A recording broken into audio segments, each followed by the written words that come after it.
वित्तीय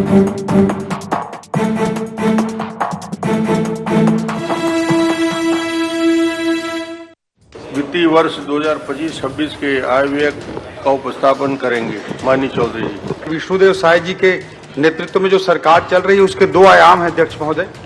प्रमुख आयाम, एक अच्छी नीयत और दूसरी कर्मठता।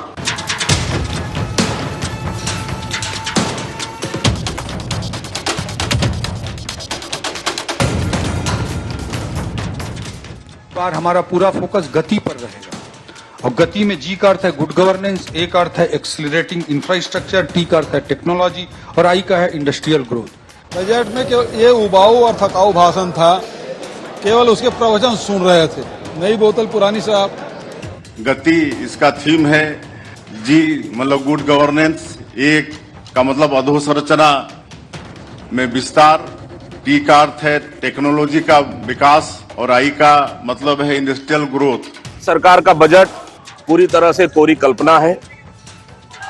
न इस बजट में कोई नीति है, न कोई विजन है।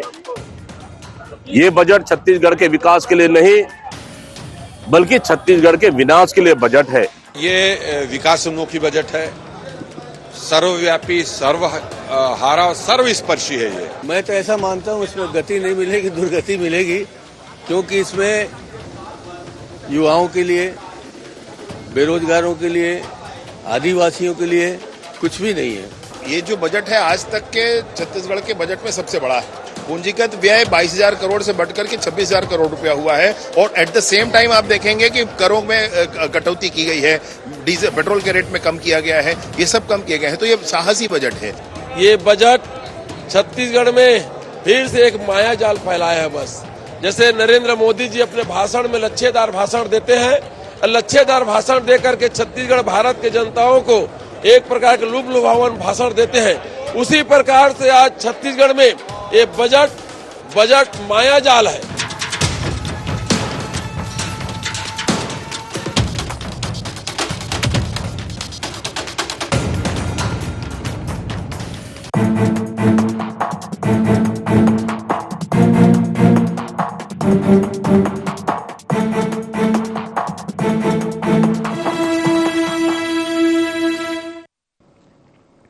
नमस्कार, गुहार छत्तीसगढ़ देख रहे हैं आप और मैं हूं आपके साथ खुशी व्यास। तो आज हम चर्चा करेंगे प्रगति का बजट। जी हां, फिलहाल देखा जाए तो शायद सरकार अपना बजट पेश कर चुकी है, जिसको इस बार थीम दिया गया है गति। इसके पहले देखा गया था कि ज्ञान कहीं ना कहीं थीम था, शायद सरकार ने अब गति को लेकर फोकस किया है। बजट में कई राहत भरे ऐलान भी किए गए हैं। आपको बता दें कि करीब 1,65,000 करोड़ का ये बजट है, पिछले बजट की तुलना में 12% ज्यादा है। ₹1 पेट्रोल सस्ता करने, सरकारी कर्मचारियों को 53% डीए की घोषणा तक इसमें की गई है। और गति थीम, जैसे कि मैं एक बार फिर से जिक्र कर दूंगी कि गति थीम कहीं ना कहीं इस बजट को शायद सरकार ने दी है। लेकिन सबसे बड़ी बात यह कि बजट पेश हुआ है, लेकिन इसके साथ ही शुरू हो चुकी है सियासत, क्योंकि विपक्ष को यह बजट निराशाजनक लग रहा है। विपक्ष का कहना है कि ये विकास का नहीं, विनाश का बजट है। यह भी कहना है कि बजट शब्दजाल है, इसमें ना जनता के लिए कोई राहत है और ना ही कोई घोषणा और ना ही कोई नीति है, ना ही कोई विजन। ये छत्तीसगढ़ के विकास का नहीं, विनाश का बजट है। तो हम बजट को लेकर सरकार के दावों और विपक्ष के सवाल पर ही आज चर्चा करेंगे, लेकिन उससे पहले गुहार पॉइंट्स जान लेते हैं। कैसा है शायद सरकार के बजट का बही खाता? गति से होगी छत्तीसगढ़ की प्रगति? बजट से पूरी होगी मोदी की गारंटी? विपक्ष को बजट में क्यों दिख रहा विकास की जगह विनाश? तो इन्हीं सब मुद्दों को लेकर आज हम चर्चा करेंगे। चर्चा की शुरुआत से पहले खास मेहमान हमारे साथ जुड़ चुके हैं। सबसे पहले आपका परिचय करवा देती हूँ। हमारे साथ बीजेपी से प्रतिक्रिया रखने के लिए उज्जवल दीपक जी जुड़ चुके हैं। कांग्रेस से हमारे साथ सौरभ साहू जी जुड़ चुके हैं और इसी के साथ सीए मुकेश मोटवानी जी भी हमारे साथ जुड़ चुके हैं, जिनसे समझेंगे पूरे बजट को। और बिना देरी किए चर्चा की मैं शुरुआत करती हूँ। राजनीतिक प्रतिक्रिया लेने से पहले सबसे पहले मुकेश जी आपके पास आना चाहूंगी। बजट पेश हो चुका है, हालांकि प्रतिक्रिया अपनी अपनी है। सरकार ने दावे किए हैं, विपक्ष कहीं ना कहीं नाखुश नजर आ रहा है, लेकिन ऑल ओवर अगर बजट को देखें, क्या राय आपकी रहेगी मुकेश जी? जैसे इसके पहले जो बजट आया था, आप देखेंगे कि ज्ञान पर फोकस किया था। ज्ञान मतलब गरीब, अन्नदाता, नारी और युवा पे फोकस किया गया था। अब ज्ञान से गति की ओर, मतलब उस ज्ञान को बढ़ाने के लिए गति देना है। अगर गति देना है तो जरूरी ये आवश्यक हो जाता है कि जो उसमें घटक शामिल है उन सबके ऊपर फोकस किया जाए। जैसे रोजगार को बढ़ाना, उद्योगों को बढ़ाना, मेट्रो के लिए संकल्प लेके आना, इसके अलावा डेटा सेंटर की स्थापना करना। तो कहीं ना कहीं जो गति बढ़ाना है और जो घटक पर ध्यान देना, वो घटकों पर ध्यान दिया गया है। निश्चित ही कुल मिलाकर देखा जाए तो तमाम घटकों पर ध्यान दिया तो गया है। अब विपक्ष क्यों ना खुश है ये भी जान लेते हैं।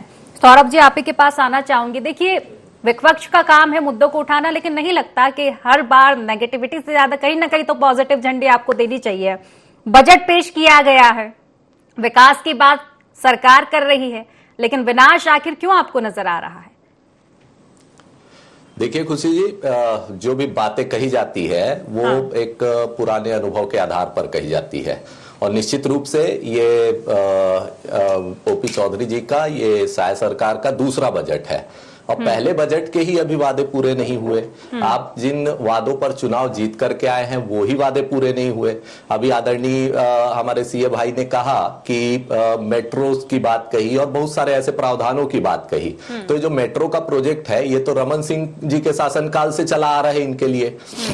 पिछले बजट में भी उसका प्रावधान किया गया था, लेकिन उसके ऊपर कोई कार्यवाही हुई नहीं। स्टेट कैपिटल रीजन के ऊपर 5 करोड़ रुपए इन्होंने अलॉट कर दिया सिर्फ डीपीआर बनाने के लिए। इस बार फिर से किया है, तो पिछला 5 करोड़ का क्या हुआ? तो ऐसी बहुत सारी बातें हैं खुशी जी, जिनको ये पुराने बजट में ही पूरा नहीं कर पाए। मैनिफेस्टो में लेकर के आए थे कि 500 रुपए में सिलेंडर देंगे, आज 1 रुपए पेट्रोल की कीमत कम कर देते हैं, जबकि 40% लगभग आपका क्रूड ऑयल का प्राइस कम हो जाता है। उसका लाभ जो है वो एंड कंज्यूमर को नहीं मिलता है। तो आप देखिए, रोजगार की बात की इन्होंने, 10,000 रोजगार जनरेट करेंगे। ये 30,000 शिक्षकों की भर्ती का वादा तो पुराने बजट में किए हैं, अभी फिर से 20,000 शिक्षकों के भर्ती की बात कर रहे हैं। एक शिक्षकों की भर्ती पिछले 1 साल में हुई नहीं। यहाँ पर व्यापार की यहाँ पर बात करता हूं, पिछले 15 महीनों का डेटा उठा करके देख लीजिए, लगभग 350 राइस मिल हमारे यहाँ बंद हो जाते हैं, 450 के आसपास रोलिंग मिल बंद हो जाती है जो कि कोर सेक्टर है छत्तीसगढ़ का, और लगभग 2 शक्कर कारखाने जो सरकारी थे वो भी बंद हो जाते हैं। तो आप उद्योगों के विकास की बात कैसे कर सकते हैं? और क्योंकि उद्योग बंद हो रहे हैं तो रोजगार की बात आप कैसे कर सकते हैं? लगातार जो अनियमित शिक्षकों को नियमित करने की बात होती है, वो लोग यहाँ पर धरना प्रदर्शन कर रहे हैं लगातार। जब से इनकी सरकार बनी उसके 5 महीने बाद से ही धरना प्रदर्शन चालू है। उन्होंने बजट आने के पहले भी ये बात कही कि उनको नियमित करने के बारे में बजट में प्रावधान किया जाए, लेकिन वैसा कोई प्रावधान यहाँ पर दिखता है नहीं खुशी जी मुझे। तो निश्चित रूप से निराश करने वाला बजट है, गति का नहीं दुर्गति का बजट है, और ये हम अपने अनुभव के आधार पे कह रहे हैं, इनके द्वारा जो डाटा दिया गया है उसी के आधार पे कह रहे हैं। हम तो ये भी कह रहे हैं कि जो छात्रों को फ्री बस सेवा जो उपलब्ध कराने वाले थे उसकी भी इन्होंने कोई बात नहीं की है यहाँ पर। तो ये सारे वादे करके आते हैं। जो ओपी चौधरी जी है निश्चित रूप से प्रशासनिक अधिकारी भी रहे हुए हैं, डेटा के साथ खेलना आता है, तो डेटा की जादूगरी वो कर रहे हैं। पिछले बजट में भी किया था, वादे के अनुसार कार्य नहीं किया, और इस बजट में भी वो उसी तरीके के संकेत देते हुए। ठीक है, चलिए बिल्कुल मैं प्रतिक्रिया ले लेती हूँ उज्जवल दीपक जी से। उज्जवल जी, देखिए बार बार शब्द वही दोहरा दिए जाते हैं, और एक कहावत कहीं ना कहीं बिल्कुल फिट बैठ जाती है जब विपक्ष बार बार यही आरोप आप पर लगाते हैं कि आपकी फाइलों में ही गांव का मौसम गुलाबी है, बाकी आंकड़े और दावे झूठे और किताबी है। क्योंकि अभी भी उनका यही कहना है कि ठीक है, दावे तो तमाम किए जा रहे हैं, लेकिन क्या नजर उस और भी दौड़ाई जाएगी कि आखिर धरातल पर क्या कुछ उतर रहा है? वादे पहले भी किए गए उनका कहना है, लेकिन वो तो पूरे हुए नहीं है। अब फिर से पूरी फहरिस्त आपने रख दी।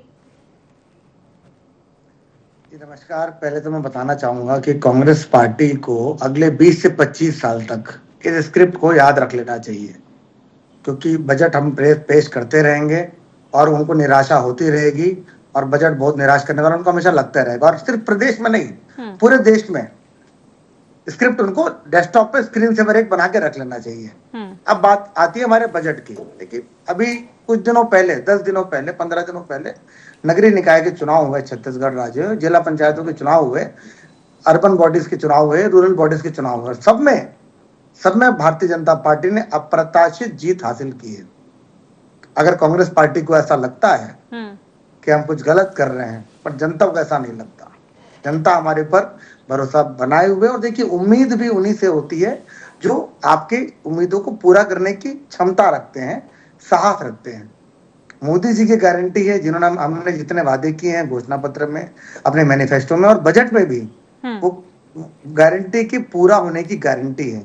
आज महिलाएं खुश हैं, उनको मेहंदी बंधन का पैसा समय पे मिल रहा है।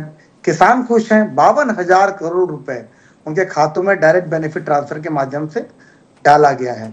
युवा खुश हैं, नौकरियां मिल रही हैं, पीएससी की नौकरियां बेची नहीं जा रही हैं, ट्रांसपेरेंसी आई है पीएससी में, सारी भर्तियों में ट्रांसपेरेंसी आई है। भूपेश बघेल जी ने अपनी बेटी का दाखिला करवाया था, एडमिशन करवाया था प्रोफेसर पद पर पीएससी के थ्रू। मैं कांग्रेस के प्रवक्ता से जानना चाहूंगा, कौन से पारदर्शिता की, कौन से युवाओं की चिंता की बात कर रहे हैं वो, कौन से किसानों की चिंता की बात कर रहे हैं? वादों की बात कर रहे थे मेरे कांग्रेस के प्रवक्ता भाई। शराबबंदी का वादा करके, गंगा जल की झूठी कसम खा के जो पार्टी सत्ता में आती है और 5 साल नकली शराब का धंधा करती है, वो हम पे आरोप लगाएंगे।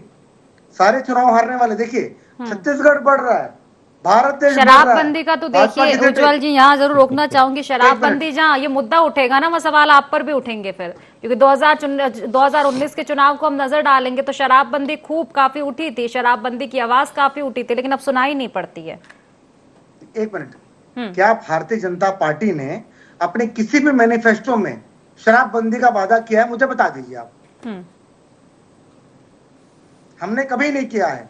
शराबबंदी इस राज्य के लिए घातक है। मैं आपको बताता हूँ, 7 राज्यों की बाउंड्री है, छत्तीसगढ़ प्रदेश सेंट्रली लोकेटेड है। जैसे यहाँ पे शराबबंदी होगी, यहाँ पे सूखा नशा बढ़ेगा और सारे राज्यों से स्मगलिंग बढ़ेगी। पर शराबबंदी का वादा करके आने वाली कांग्रेस पार्टी यहाँ पर नकली शराब का कारोबार करती है। इनके आधे लोग जेल में हैं, आधे लोग बेल में हैं। इनको वादों के, अनियमित कर्मचारियों की कुछ बात कर दे कांग्रेस के प्रवक्ता भाई। होर्डिंग की फोटो लगी थी राहुल गांधी जी की फोटो के साथ, अनियमित कर्मचारी किए जाएंगे नियमित। क्या हुआ 5 साल? आपकी सरकार थी। जब आपकी सरकार थी तो आप कोयले 25 रुपए लेवी ले रहे थे, पीएससी की सीटें बेच रहे थे, नकली शराब बना रहे थे, और आप हम पे आरोप लगा रहे। शर्म आनी चाहिए कांग्रेस पार्टी को। विपक्ष की भूमिका निभाइए। नैतिकता नहीं है आपको सवाल उठाने की। बात करते हैं गति की। ज्ञान और गति 4 वर्गों में विभाजित है, गरीब, युवा, किसान और महिला। इन चारों वर्गों के लिए बजट, समावेशी बजट तैयार किया गया है। उद्योगों के लिए बजट तैयार किया गया है, सारे वर्गों का। मैं अपने कांग्रेस के प्रवक्ता भाई से पूछना चाहूंगा कि पिछले 5 सालों में कौन सा इंस्टीट्यूशन इन्होंने खड़ा किया छत्तीसगढ़ में? एक राजीव युवा मितान क्लब के अलावा, जिसमें सिर्फ चंदे की बंडराबाट होती थी, हमारी सरकार में IIM, IIT, HNLU, एम्स, और भी सरकार को आए हुए 1 साल नहीं हुआ है, हमने NIFT की घोषणा की आज। आप बताएं कांग्रेस पार्टी में कौन सा इंस्टीट्यूशन छत्तीसगढ़ में आया? कितने हॉस्पिटल खोले गए, कितने नर्सिंग कॉलेज खोले गए, और कितनी शराब की डिस्टिलरियां खोली कांग्रेस पार्टी ने? कितना नकली शराब बेचा गया वहां पे, कितनी नौकरियां बेची गई? कांग्रेस पार्टी हमसे सवाल पूछेगी। सारी चीजें बढ़ रही छत्तीसगढ़ में, सिर्फ कांग्रेस की सीटें कम हो रही है। 0 पे आ गए मेयर इलेक्शन में, आप दिल्ली इलेक्शन में 0 पे आ गए। इस बात से चिढ़ होती है। कांग्रेस अपने परिवार को और अपनी पार्टी के अलावा किसी को बढ़ता नहीं रख सकती। ठीक है, चलिए बिल्कुल जवाब लूंगी सौरभ जी से। उससे पहले मुकेश जी के पास आना चाहूंगी। मुकेश जी, देखिए इस बजट में जो एक बिल्कुल फोकस वाली चीज है कि इस बार गति थीम दी गई है। पहले देखा गया था ज्ञान, बिल्कुल आपने भी जिक्र किया था कि गरीब, युवा, अन्नदाता, नारी पर फोकस था, लेकिन इस बार अगर देखा जाए टेक्नोलॉजी पर फोकस किया गया है, इंडस्ट्रियल ग्रोथ पर खास तौर पर जिस तरह से फोकस किया जा रहा है, और कहा यह भी जा रहा है कि अगर इंडस्ट्री कहीं ना कहीं बढ़ती है तो रोजगार अपने आप ही उत्पन्न होंगे, रोजगार के अवसर भी कहीं ना कहीं पैदा होंगे। और दूसरी चीज एक खास ये भी देखी जा रही है कि ये काफी चर्चाओं में इस बार का जो बजट आया है वो खुद स्वयं उन्होंने लिखा है, ओपी चौधरी जी ने खुद लिखा है और खुद पेश किया है, 100 पेज का। जी जी जैसे आप देखेंगे रोजगार की बात कर रहे हैं तो रोजगार को ध्यान में रखते हुए कई जगहों पे इन्वेस्टमेंट का ध्यान रखा गया है, चाहे वो उड़ान सेवाओं पे किया गया हो, चाहे वो स्वास्थ्य पे किया गया हो, या जैसे मैं आपको बताया था कि मेट्रो के निर्माण की बात की गई है, या डाटा सेंटर की स्थापना के लिए बात की गई है। इसके अलावा अगर आप देखेंगे कि व्यापारी को ध्यान में रखते हुए जो ई-वे बिल 50,000 तक का ईवी बिल जनरेट करना पड़ता था उसके ऊपर, उसको 1 लाख की सीमा कर दी गई। तो कहीं ना कहीं छोटे व्यापारी को बिल्कुल ध्यान में रखा गया है। और इसके अलावा जो 25,000 तक के वैट लाइबिलिटी जिसको 10 साल हो गए हैं उसको ऑटोमेटिक समाप्त कर दिया जाएगा। इससे लगभग 60,000 केसेस ऑटोमेटिक समाप्त हो जाएंगे और 40,000 लगभग व्यापारियों को इसको कहीं ना कहीं डायरेक्टली फायदा मिलेगा। इसके अलावा जो होलसेल कॉरिडोर जो लाया गया है वो एक बहुत बड़ा पत्थर साबित होगा, क्योंकि क्या होगा कि जब होलसेल कॉरिडोर आएगा तो उससे कहीं ना कहीं व्यापार बढ़ेगा, व्यापार बढ़ने के साथ साथ रोजगार का भी सृजन होगा। निश्चित ही। और मुकेश जी देखिए, एक बात ये भी देखी जा सकती है कि एक और एंगल अगर हम देखें इस बजट को लेकर, क्योंकि विपक्ष कहीं ना कहीं इसके पहले भी जब चर्चाएं हुई थी तो कहीं ना कहीं कर्ज को लेकर बार बार तंज कसा जा रहा है। तो आय व्यय और कर्ज को लेकर क्या ख्याल है? क्योंकि ये कहा जा रहा है कि आमदनी धन खर्चा रुपया वाली स्थिति है तो फिर से कहीं ना कहीं कर्ज में डुबा देगी। तो आखिर ये गति जो थीम है उसको गति किस तरह मिल पाएगी? देखिए क्या होता है कि जब कोई भी व्यापार स्टार्ट करता है तो कुछ परसेंटेज ऐसा होता है कि जो उसको लोन लेना पड़ता है, क्योंकि 100% पूंजी वो अपने घर से नहीं लगा सकता है। वैसी सरकार है, सरकार को भी कहीं ना कहीं से आमदनी होती है लेकिन वो पूरी नहीं होती है। उस आमदनी को पूरा करने के साथ साथ वो लोन लेना पड़ता है, जिसके कारण उसकी लोन की सीमा भी बढ़ती है। बट वो राज्य के विकास के लिए बहुत जरूरी है, क्योंकि राज्य का विकास होगा तो लोन की सीमा को भी घटाया जा सकता है, क्योंकि रोजगार बढ़ेगा, व्यापार बढ़ेगा, व्यापार बढ़ेगा तो गवर्नमेंट के टैक्स में बढ़ोतरी होगी और वो बढ़ोतरी जो होगी, जो अधिक राशि आएगी उससे लोन का निपटारा होगा। तो ये जरूरी है कि अगर देश का विकास करना है तो उसके लिए राज्य का विकास करना जरूरी है और राज्य के विकास के लिए भी लोन लेना पड़ता है, ऐसा जरूरी होता है। निश्चित है। चलिए सौरभ जी के पास आऊंगी। सौरभ जी देखिए, उज्जवल जी की बातों पर ही आऊंगी। हर बार याद दिला दी जाती है जब जब चर्चाएं होती है, विपक्ष की ओर से याद दिलाया जाता है शायद सरकार को अपना मैनिफेस्टो सिलेंडर याद दिलाया जाता है, लेकिन कहीं ना कहीं नहीं लगता कि फोकस फिर महतारी वंदन पर भी करना चाहिए, धान खरीदी पर करना चाहिए, नक्सलवाद पर भी करना चाहिए। क्योंकि अगर घोषणाएं की गई है, दावे किए गए हैं, वादे किए गए हैं चुनाव से पहले, तो वो तो 5 साल के लिए हैं और अभी तो करीब 1.5 साल ही हुआ है ना। अभी बजट की भी अगर देखा जाए तो दूसरा ही बजट, नहीं लगता थोड़ी संतुष्टि कहीं ना कहीं रखनी चाहिए कि चलो ठीक है आगे और आएगा?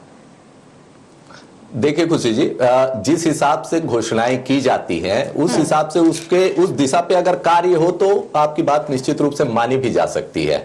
अगर आपने रोजगार की बात कही, मोदी की गारंटी में इन्होंने 1 लाख रोजगार की बात कही कहीं ना कहीं, तो इस हिसाब से ये दूसरा बजट है तो 40,000 रोजगार हो जाने चाहिए, जिसमें से 20,000 रोजगार तो अभी तक मिल जाने चाहिए थे, लेकिन उसमें से कितने मिले हमारे भाई अभी बता नहीं पाएंगे इस बात को। दूसरी महत्वपूर्ण बात आपने किसानों की कही, तो किसानों को उनकी आमदनी का जो जो 3100 रुपए के हिसाब से उनको मूल्य मिलना था उसकी बात ये कही गई थी कि भाई काउंटर खोल करके सोसाइटी पर ही पैसा दे दिया जाएगा, लेकिन वो एमएसपी का पैसा दिया, बाकी डिफरेंस का पैसा अभी भी काफी कुछ बकाया दिखता है उसमें।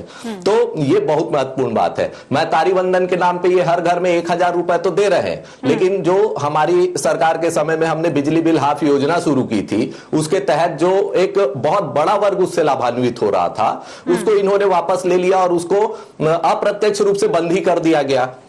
तो वहां पर कहीं ना कहीं परिवार का जो खर्च है वो बढ़ गया। आप देखिएगा कि जो भू राजस्व के अंदर अगर देखेंगे आप तो जमीनों के मूल्य में जो 30% की हमने छूट देकर रखी थी, जिसकी वजह से जो रजिस्ट्री के शुल्क में छूट मिलती थी आम आदमी को, उसको भी इन्होंने बंद कर दिया। कहीं ना कहीं 2,000 स्क्वायर फीट तक के जो जमीन की रजिस्ट्री होनी चाहिए थी वो बंद कर दिया। तो आम आदमी को सीधे जो प्रभावित करती है जो चीजें, उनको ये लगातार कम करते जा रहे हैं। और इसी वजह से हम तो कह रहे हैं ना कि आनुपातिक रूप से ही बात करिए आप। कहीं ना कहीं 500 रुपए सिलेंडर, वो तो आप डे जीरो से भी बात करने था, लेकिन चलिए आप किसी तरीके से बीपीएल वालों को दे दीजिए और बाकी लोगों को बाद में देंगे। तो ये आनुपातिक रूप से भी तो उस पर कार्य करें। जो घोषणाएं हैं वो लगातार होती जा रही हैं, लेकिन उसके ऊपर अगर 2-4 स्टेप भी नहीं बढ़ेंगे खुशी जी तो सवाल करना लाजमी है। और निश्चित रूप से हम विपक्ष में सवाल करना बिल्कुल लाजमी हो जाता है, लेकिन तंज कहीं ना कहीं कस देते हैं, फिर वो तंज कस देते हैं आप पर।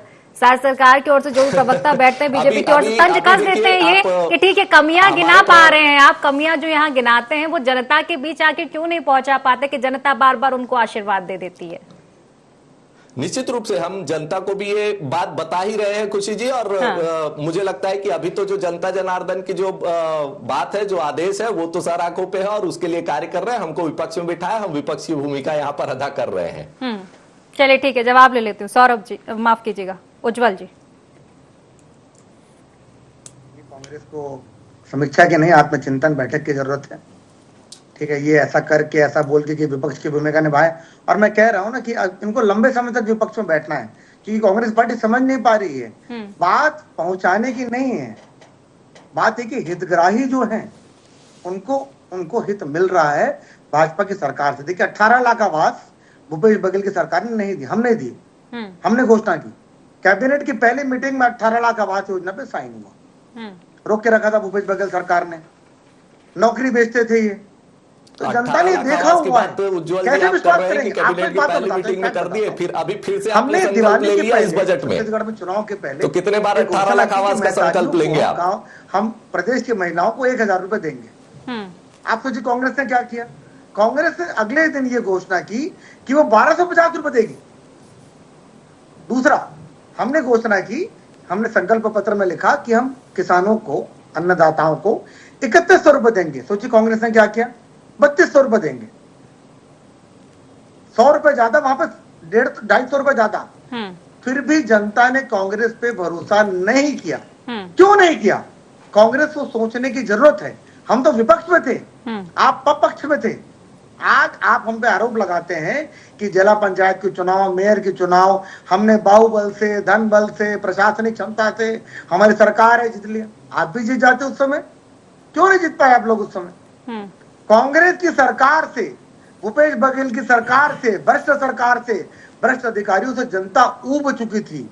मेरे कांग्रेस के प्रवक्ता मित्र से पूछिए कि ये डिफेंड करने तो आते हैं, क्या इनको कोई लाभ मिला? अच्छा है नहीं मिला, ये आज बैठ के टीवी पे मेरे साथ प्रवक्ता बन के डिबेट कर पा रहे हैं, क्योंकि इनके आधे नेता जेल में हैं, आधे फरार हैं और आधे बेल पर हैं। अच्छा हुआ किसी में पार्टिसिपेट नहीं किए। ठीक है, ठीक है। तो विश्वास उठ चुका है, और ना सिर्फ छत्तीसगढ़ से, पूरे देश का, पूरा देश आगे बढ़ रहा है। कांग्रेस पार्टी शून्य पे जा रही है, शून्य पे। आजकल पेट्रोल पंप पे कोई जाता है पेट्रोल भरवाने, तो पेट्रोल वाला भी बोलता है राहुल गांधी चेक कर लीजिए, शून्य। चलिए ठीक है। जवाब सौरभ जी, क्यों वही सवाल आ जाता है कि जब फायदा नहीं मिल रहा है जनता को तो आशीर्वाद क्यों दे जा रहे? ठीक है, नक्सलवाद पर आप सवाल उठा देते कि नक्सलियों की जगह स्थानीयों को मारा जा रहा है, कई बार उठाया ये सवाल। तो इसके अलावा महतारी बंधन योजना में कमी निकाली जाती है, धान खरीदी में दावे जो कर रहे हैं उस पर सवाल उठा रहे हैं कि जमीनी हकीकत नहीं है। तो ये जमीनी हकीकत आखिर जनता को क्यों नहीं दिखाई दे रही है?